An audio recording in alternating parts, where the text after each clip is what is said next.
Hello everyone. Welcome back to Installer Guru, your go-to channel for all things tech.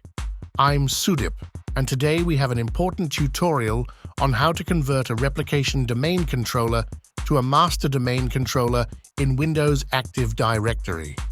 This is particularly useful if your main domain controller goes down, just like mine did due to a Windows issue. Despite trying safe mode and Windows startup troubleshooting, it just wouldn't start. So let's dive in and learn how to handle this situation. Before we get into the troubleshooting steps, let's understand what FSMO roles are and why they are crucial in ActiveDirectory. Flexible Single Master Operations.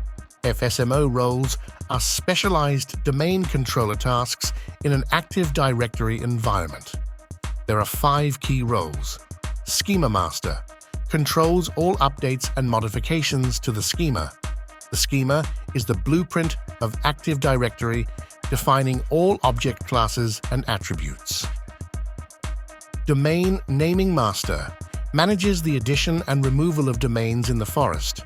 It ensures that domain names are unique across the forest. RID Master, responsible for processing RID pool requests from all domain controllers in a domain.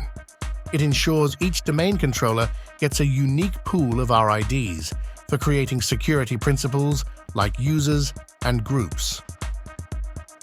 PDC Emulator acts as a time server for the domain, handles password changes, and processes account lockouts. It's crucial for backward compatibility with older versions of Windows. Infrastructure Master maintains references to objects in other domains, ensuring they are updated and correct. Now let's get to the core of this tutorial.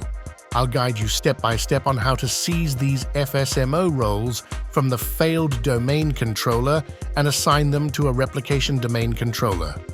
Step 1. Log into your replication domain controller with administrative privileges. Step 2. Open command prompt as an administrator.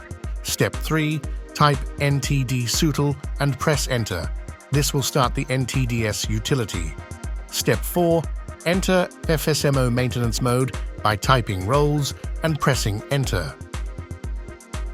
Step 5. Connect to the domain controller by typing connections and pressing Enter. Then type Connect to Server and press Enter. Replace with the actual name of your replication domain controller. After connecting, type Quit to return to the FSMO maintenance prompt. Step 6. Seize the FSMO roles.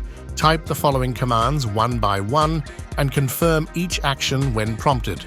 Seize Schema Master, seize Naming Master, seize RID Master, seize PDC, seize Infrastructure Master.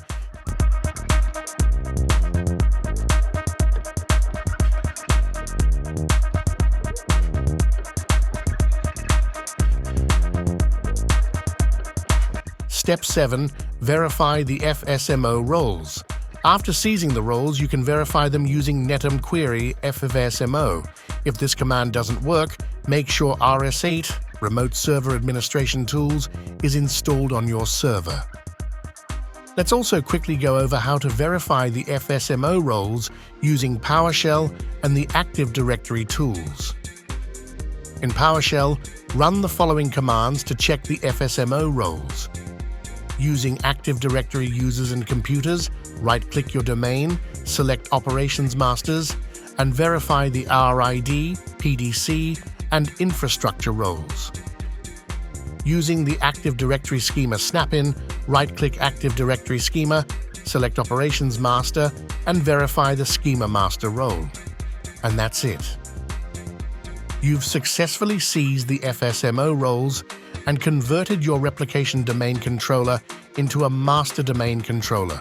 This ensures your ActiveDirectory environment remains operational despite the failure of the original master domain server. I hope you found this tutorial helpful. If you have any questions, drop them in the comments below. Don't forget to like, share, and subscribe to Installer Guru for more tech tutorials. Until next time, keep learning and stay safe.